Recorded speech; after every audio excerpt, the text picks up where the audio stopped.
He didn't just sit back and wait.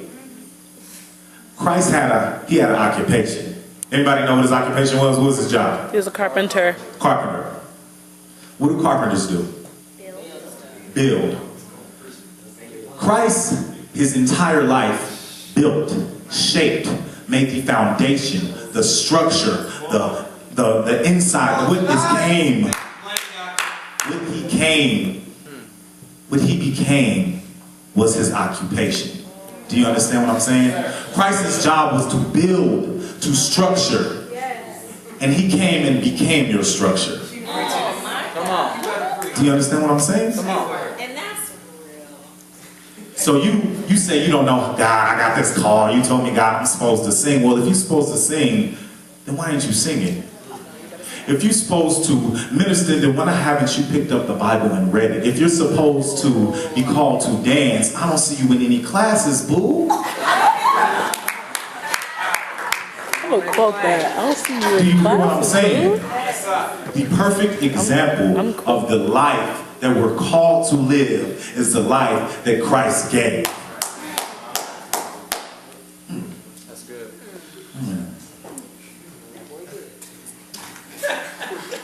When Christ died,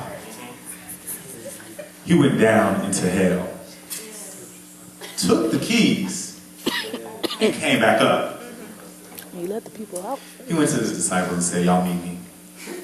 Y'all meet up with me. He said, listen, I got all power on heaven and earth.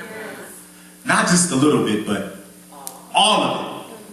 So if a Christ that left his spirit to reside in you, that didn't have all power until he died and came back and ascended up, left that for you. You tell me you can't do it? You tell me that you can't reach your destiny, but he lives within you. Everything that you ever needed, all you got to do is call for it. Everything that you ever desired resides within each and every one of us.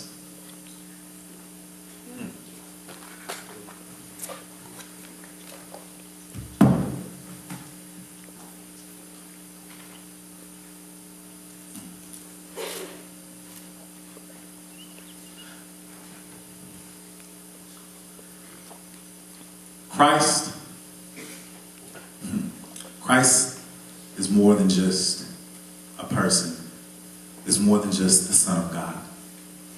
Christ is the blueprint to an anointed, called, purpose-filled life. You understand what I'm saying? He is the blueprint.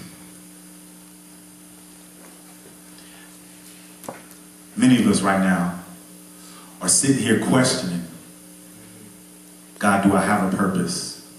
And if my purpose is here, how do I get past today? How do I get past right now? God, how do I overcome this heartbreak? God, how do I overcome these tears that I cry every night that nobody sees? God, how do I get past the fact that I don't have any money? That my rent is due in 2 weeks and I haven't been paid yet? God, I've been kicked out of my house. Where do I go? God, finals are here. God, I'm holding on to this grade in the name of Jesus. If I don't get a B on this final, I'm going to be in summer school. So God, how do I overcome? God, how do I get through? God, why me? Why me? Why not? Why not? If you've been called for greatness, why can't you have a trip up?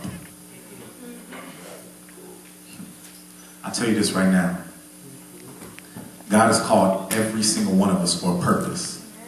God has called every single one of us for his will to be done. And if you can't get past your own today, how are you going to chase tomorrow? How are you going to chase anything that he's assigned you to do if you're not even strong enough to get through the night leaning on him? I ask you, I plead, I beg every single one of us, trust on God, lean on God. Give every single burden, everything right now that's weighing you down. Because I know right now somebody in here is just crying on the inside. Crying on the inside, tearing down. And you're just holding on to it tight. Holding on to it, just holding on to that pain. Oh God, I can't let go. I can't let go of that sad time, but you let go of God. So why don't you grab onto him and see what happens next? Wow.